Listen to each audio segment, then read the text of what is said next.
Hi guys, it's Kelly here and I'm back with another video for Honeybee Stamps. Today we are going to be looking at how we can combine sets. So I'm using a couple of different products. This is the Blooming View Stamps and Dies, the Vintage Flourish Stencil. I showed you the Lean On Me sentiments, but I actually didn't end up using them. And then this Christmas set, the Pine and Berry centerpiece. If you guys have watched my videos, you know how I feel about getting kind of the most bang for your buck. And so I'm going to show you some things you can look for in combining your stamp sets to get more mileage out of them, especially like holiday sets. Like the Pine and Berries is a holiday set, but that lantern isn't holiday. And neither are the candles. So we can use those different ways. So for the two bundles of roses, and the candles, I'm stamping them in the Intense Black Be Creative ink from Honeybee. This is safe for your alcohol markers, which is what I'm going to be using today to color my images. The lantern I originally put down, but just as a placeholder, I'm actually going to now put this back in place and pick it back up so that I can stamp it in Honeybee's silver metallic pigment ink so that I can heat emboss it. I wanted my lantern to look, to be a neutral, to look, maybe like a metal or you could also do it white, like you could have stamped it black and then colored it with the grays and it would look white, but just to have a different way to kind of use that.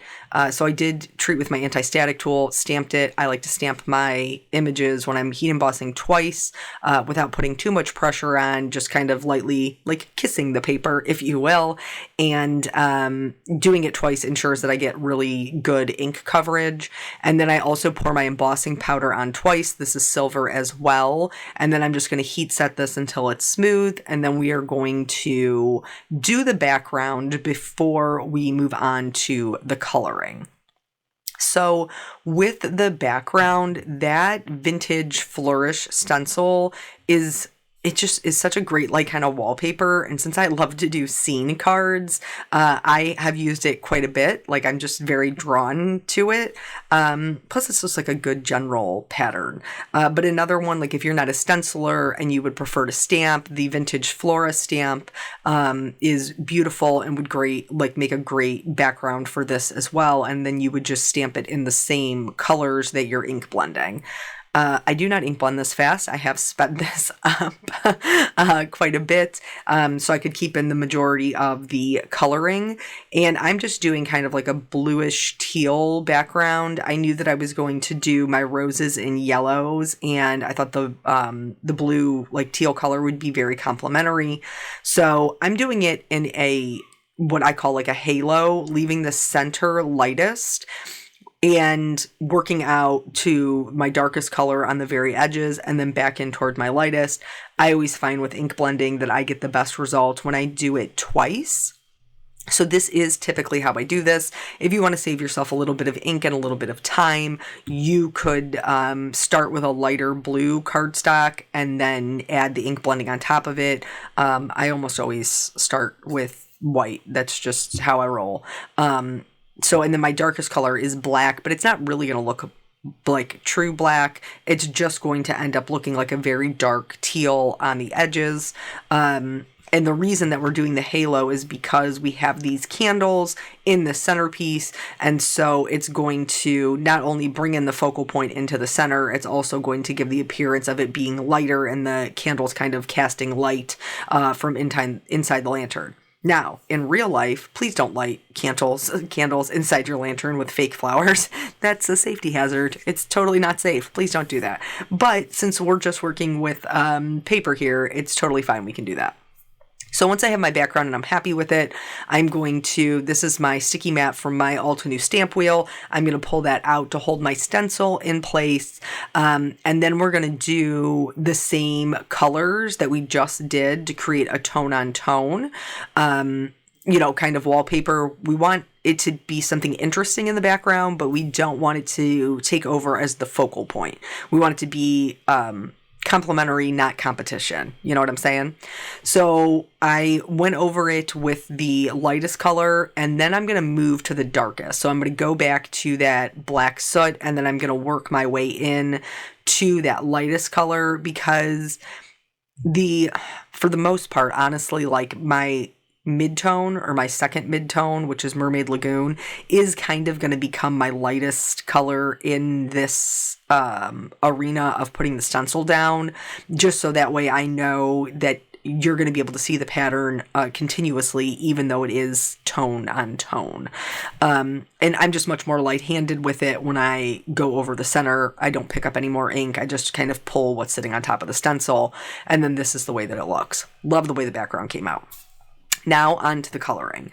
So you could go dark gray, you could go galvanized, you could go all kinds of ways. I'm just going to keep it pretty light, as if almost as if I was coloring an object white. So you've probably seen me color this lantern a couple of times by now, various colors, and this one I'm going to be a little bit more heavy-handed with my lightest gray, which is a C1. But other than that, I'm approaching it the same way that I would coloring a white object. So, tips, tricks, things we can look for how we know that we can combine things.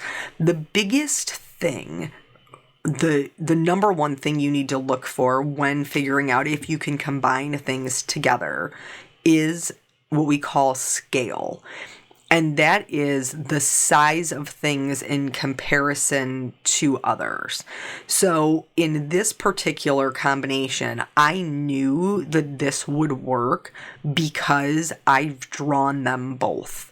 So when I drew the roses, I drew them along the same scale as the bells that were included in the Christmas set, so that I knew that they would fit in here and they would be able to work together. Because again, if you follow me, if we've been friends for a while, then you know that I'm huge about versatility, and it's just so important to me. So I wanted to make sure that if you had a holiday set, i.e. the Pine and Berries, that you would still be able to use them with other sets. And so both of these florals can be used with this. You could probably even use the climbing one if you wanted to climb it up the side of the lantern. That would also probably work. But specifically the two bundles, I wanted to make sure we're going to be able to work with the lantern. So the reason that I know these work is, like I said, because I planned it that way. But if you're looking at two other stamp sets that maybe you want to combine so that you can get some more or different looks out of what you already own, you want to look at the size of things. So we have a very large lantern here. If we had a very large flower, it wouldn't look right because flowers are not as big as lanterns. Or if you had a very large bee, you would not put that with a very small flower. There are exceptions to the rules. That is, if you're building a scene, you can put the bigger items. So let's say we have a very large bee and we want to use that with a smaller flower cluster, like one of these roses here. You would put the bee at the bottom of your card so that it would appear to be more in the foreground, and you would put your smaller flowers in the back or closer to the top of your card. And this would give you a depth perception that would say, as the viewer, you're very close to the bee and very far from the flowers, which allows you to use them together even if they're not the same size. So that's something that you could look at if you really love an idea of putting two things together and maybe they aren't on the same scale. You can change your card design so that they can match. Let's talk about the coloring here for a minute. So yellow roses are one of my favorite flowers. And so I knew I wanted to do them yellow because I haven't yet. So this particular color combination is more of a golden yellow. So it's an E99, a YR24, a Y08, and a Y02. Now, I talked before about when these originally came out and I colored them. You can find that video if you're so interested. But doing these smaller flowers that have a lot of layers can be a little bit tricky because we don't have as much real estate. So when we're putting down our darkest color, we don't want to necessarily spread it out like we would with flicking when we were coloring bigger flowers. We kind of just want to do dots and lines where it's going to be the darkest. And then the same thing with this, in this particular combination with the second darkest color, because it's not a yellow, it's an orange that borders on brown, really. So again, we don't want to be flicking that out into the entirety of the petal unless you're going for a brown or an orange flower. In this case, we're going for yellow. In order to make this particular color combination work and work well, that midtone, that Y08, is the most important piece. And in order to make all of them work together, when you are laying down the Y08, you have to cover everything that you've already colored. So you have to go over the E99 and you have to go over the YR24 with that Y08. If you've heard me talk about alcohol markers before, your lighter colors will bleach your darker colors. Your lighter colors will also change the hue, the tone of your colors dependent upon. So like if you have a really bright color, like here we have a really bright yellow, if I wanted to change the tone of it, I might go over it with a gray and it would desaturate it. If you go over it with another color, like let's say we went over it with a pink, it would make an orange. We would change the hue of the color. In this case, we're using that Y08 to bleach out the browns a little bit, but also to really add in some warmth and to make them brighter.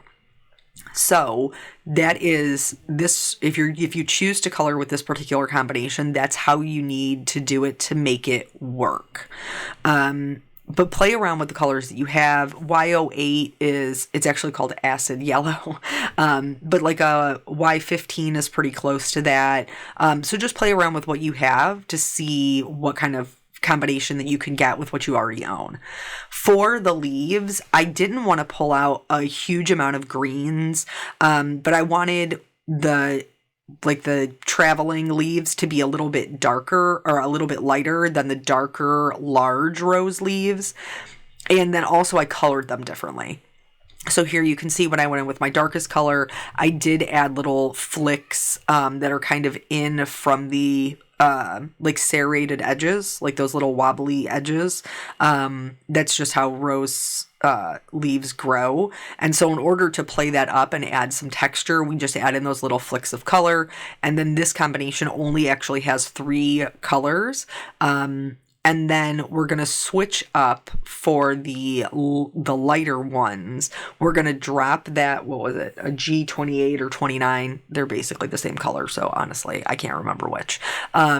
But we're just going to go with the yellow greens for this one, and we're going to add the majority of the shading at the base of the leaf where it's going to be connected to the stem, and then we're going to bring it out to some lighter colors. Again, we're going to use the YG01 all over everything, and that's going to make the whole leaf look a bit lighter. So now that we have the coloring of the flowers done, we're going to move on to the candles. I wanted the candles to be complementary to the flowers. Like I didn't want to bring in a whole new color, but obviously I didn't want my flame to be the same yellow. So I kept 2 of the colors I used in the yellow combination, and then I brought in just 2 other oranges. You want your flame to, typically they're darker at the base, lighter at the tip. And then for the candles, I'm trying to create a similar, but not the same, similar color to what we have in the background. So the colors that we used in the background are blue-greens, but they're very close. They're just like one green shade away from a navy. And so I'm going to color my candles here in a navy color because it's not really like introducing another color.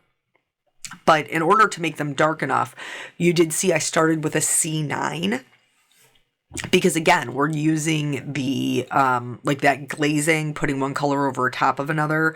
So by using the C9 as a base and then going over that with the B99, it is going to like kind of desaturate that B99, and it's going to make it a little bit darker and just not quite as bright, which is going to look like it's giving us a fourth color of blue, even though in this color family, B99 is the darkest color. So, okay, let's go. Well, there's a lot to cover. This is this is an average size video for me. An average length video is what I should say. Even though the computer has been giving me fits, I don't know what it is, and I don't know if it's my software. Originally, I thought maybe I didn't have enough memory, but I've deleted everything I could possibly delete, and it has not gotten any better. I've optimized, which if you're old like me, they used to call defragging, the defragmentation process. Now they call it optimizing, and I've done that. But like my videos used to take about 10 minutes to save, sometimes not even that long, sometimes like 5 minutes, and now they're taking like 40 minutes. It's driving me insane because I have not yet adjusted to the amount of time that it takes me to make and edit, and now I have to add in this 40-minute window that I didn't have before. So I don't know if it is the software that I use, like do I need to uninstall it and reinstall it, or do I need to take my computer in and see if that's an issue? It doesn't seem to be running slow anywhere else other than just this editing. Or is it that I've gotten a new camera and now the files are different? Maybe they're larger. And so that's, even though the edited video is the same amount of time, maybe the file size is different. I'm not really sure. If I remember correctly from when I first started with the new camera, they were still saving in like 10 minutes. So not really sure. Okay, moving on to the die cutting. This is actually the fence, the Lovely Layers fence, but I'm going to use it to create a shelf. So I'm using only the crossbars of the fence, and then for the lantern, I'm using both the inside and the outside die, so we'll be able to see that beautiful wallpaper that we created through the lantern. So scale, that's what the whole point of the video is. Well, I mean, it's obviously to make a pretty card, but the thing that we're trying to learn is how to get the most out of our stamps. So you can get around the scale if you put the bigger things in the front and the smaller things in the back. But when you're like, just in general, if you're just trying to make it as easy as possible and not have to mess around with scale, you just want to find things that are of a similar size that make sense together. So if I had a lantern that was the size of my candles, these flowers would be too large and they would overrun my lantern. So when I say the same size, I mean sizes that they are in real life, like not necessarily the same size as each other. So you don't want like a 2-inch lantern and a 2-inch flower. That's not what I'm talking about. I mean, you want a bigger lantern than you have a flower. That's what I mean by the same size. So the same size that they would be in real life. Quickly talking about what I'm doing here, because the Lovely Layers are so well done, they always emboss some detail. So really, I'm just kind of scribbling some color just right over the top with my marker, and the embossing is doing all of the work for me. Now, you may be asking yourself, Kelly, what is this 3/4 inch piece of very long white cardstock? That is because I need the shelf to be a certain width for my whole lantern to fit on it. And these two pushed together was not enough. So I had to create a kind of like a middle ground for them to sit on to make them wider, so that I could still utilize like kind of the rough edge that's cut out of the fence crossbars. I really liked that. I thought it added some character and made it a little bit more rustic. But that way I can adhere them on the edges, keep those really nice edges I love, and then additionally make it wide enough for my whole lantern to sit on top of it. This sentiment is from Blooming View. It says with love and hugs. Originally, I stamped it in a darker kind of teal color. Didn't love that. It was brighter than I expected. So I just stamped it again right over top because I'm lazy and nobody will know, with Nautical, which is a navy ink. So now that those are all done, I am going to start building everything and putting it together. Again, in order to utilize that edge, that super pretty edge, I am going to glue these so they just very slightly overhang the kind of like the mat, the middle section that we've created, like the base layer that we've created for this little shelf. And then I will adhere it to my card, and then I will trim off the excess. I didn't want to pre-trim it and like run the risk that I was going to cut it too short. And especially since the vast majority of my cards, I build the card front and then they don't get attached to a card base until I need them. Like until they're going somewhere. So here you can see our lantern fits really nicely on our shelf. You can see the quote unquote wallpaper above and below it, and our lantern isn't floating in space, which is very important. So once I trimmed it off, it does have a little bit of a white edge there. So I'm just going to go in with one of the medium browns and just kind of like pull it apart a little so that I can just get that edge. So then those went down flat. My lantern is going to go down flat as well as my candles. And then I'm going to pop up the flowers, but I'm going to pop them up using 2 different foam tapes so that there is a difference in the dimensions, because obviously the one that's sitting on the shelf, kind of like in front of the lantern, will be closer. So again, we have a little bit of, playing with that depth perception. And the one that's sitting on top of the lantern will be a little bit pushed back. So if we've been friends for a minute, I don't love a white edge on my die cuts. Nothing's changed. I go in and I color my white edges. For the most part, I'm able to get away with just like one solid color. With this particular one, because I do have a lot of colors going on in the wood, I did have to kind of blend that in just a little bit. For the wallpaper, I'm not even going to try to mimic the pattern that we created with the stencil because it's tone on tone. I just found a color that was closest to it and colored it in solid. I don't think it's overly noticeable when you look at the card, and that is good enough for me. I'm just really trying to get rid of those white outlines that make the scene look disjointed. So with that said, sometimes it does take me a minute to find the color, and usually I have a Copic hex chart, so usually I lay that down and try to find the closest color to it. Sometimes I have to layer one color over another to get something that matches my ink blending. But so I'm showing it here, but I am doing it for the rest of them, but I'm not going to show you every time because it is a little bit more time consuming.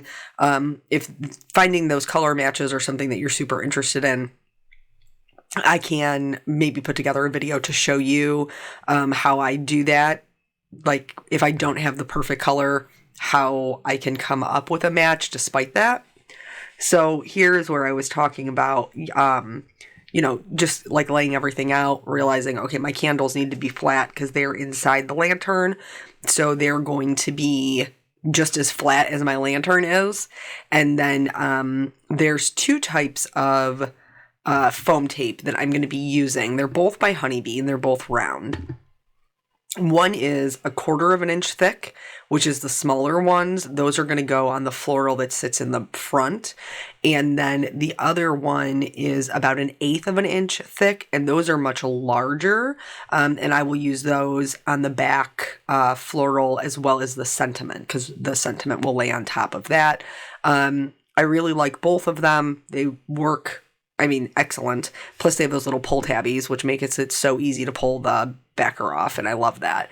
But just doing the 2 different the 2 different widths, that's the word I'm thinking of, the 2 different widths will help add more interest to our card. So for the sentiment, because it is going to lay flush on top of those florals, I only need to add foam tape to one side. I added glue to the other. I am currently missing my tweezers. I do not know where they are, and I am very sad about it. But so I'm just having to do it with my fingers. I'm old school in it. Before I knew I needed tweezers. For the gems to kind of accent the sentiment, I am using... It's the vintage, I think it's Vintage Love rhinestones. It's the one that came out with the newest release. And it has like a light gold and a dark gold in there. And I used a combination of those to put on my rhinestones, added some shimmer to my florals because, well, I like shimmer. Plus we have that little shimmer with the silver embossing. And then I did some white gel pen accents on my florals and my candles. And then that's it. That's the whole card. So I hope that this gives you a little bit of insight of how you can look at your stamps to combine them and get different looks and kind of stretch the supplies that you have. Thank you guys so much for joining me. I always appreciate your time, and I will catch you on the next video. Bye.